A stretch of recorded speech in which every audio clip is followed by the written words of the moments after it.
আজ অনেক দিন পর কদবেল মাখা খেলাম। আমার দিদা এই কদবেলগুলো কিনে পাঠিয়ে দিয়েছিল। আর এখন মামি দেখো খুব সুন্দর করে যত্ন করে ভালোবেসে মাখিয়ে দিচ্ছে। নুন, বিট লবণ, সর্ষের তেল, লঙ্কা, তারপর চিনি দিয়ে খুব সুন্দর করে মামি মেখেছিল। আর তারপর দুপুরবেলায় খাওয়া দাওয়ায় বসে পড়েছিলাম। দুপুরবেলায় খাওয়া দাওয়া ছিল সিম্পল একটা মেনু, লেবু, ডাল আর শুক্তো। তো লেবু দিয়েই ভাত আমি খেয়েছিলাম। তারপর বসেছিলাম মেহেন্দি করতে, কারণ আমার মেহেন্দি করতে খুব ভালো লাগে। তাই মামিকে বলেছিলাম একটু মেহেন্দি করে দিতে। দুর্গাপুজো গিয়েছিলো, কিন্তু আমার মেহেন্দি করে দেওয়ার মতন কেউ ছিল না বলে করা হয়নি। আর এখন চলছে আমাদের গ্রামীণ মেলা। আর হ্যাঁ, এই যে আমার মেহেন্দির ফাইনাল লুক।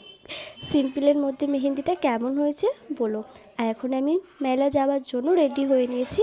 এখন হলো মেলাটা কিসের, আমাদের গ্রামে লক্ষ্মী পুজোর পর রাধা গোবিন্দের মৎসবের মেলা হয়, সেখানেই যাওয়ার জন্য রেডি হয়েছিলাম। আর এই মেলা লক্ষ্মী পুজোর দিন থেকে আরম্ভ হয়। আগে প্রচণ্ড জমজমাট ছিল মেলা, কিন্তু এখন সময়ের সাথে সাথে মেলা তো একদম হারিয়েই গেছে। যাই হোক, আমার এই মেলা খেলা অতটাও ভালো লাগে না, কিন্তু আমার এই মেলাতে আসার উদ্দেশ্য ছিল একটাই, বাউল গান, কীর্তন গান। যাই হোক, তোমাদের বাউল কীর্তন গান শুনতে কার কেমন লাগে অবশ্যই বলো। আমার কিন্তু এই বাউল গান শুনতে খুব ভালো লাগে।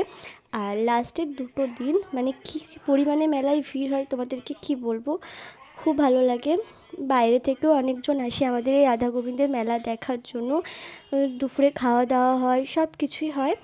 যাই হোক, আমার এই মেলা এখানে আসার উদ্দেশ্যটাই হচ্ছে এই বাউল গান, কীর্তন গান এর জন্য। তো যতটুকু পেরেছি ভিডিওর মাধ্যমে তোমাদের সঙ্গে শেয়ার করেছি। তোমাদের কেমন লাগে বাউল গান অবশ্যই কিন্তু আমাকে কমেন্টসে জানিও। আর আমাদের গ্রামের নাম হচ্ছে শর। তোমরা যারা আমার গ্রামে আশেপাশে থাকো অবশ্যই কিন্তু এসো। আর এখন এসছি মেলায় কিছু জিনিসপত্র কেনার। আসলে মেলার জিনিসপত্র আমার খুব একটা ভালো লাগে না, সাংসারিক জিনিসপত্র ছাড়া।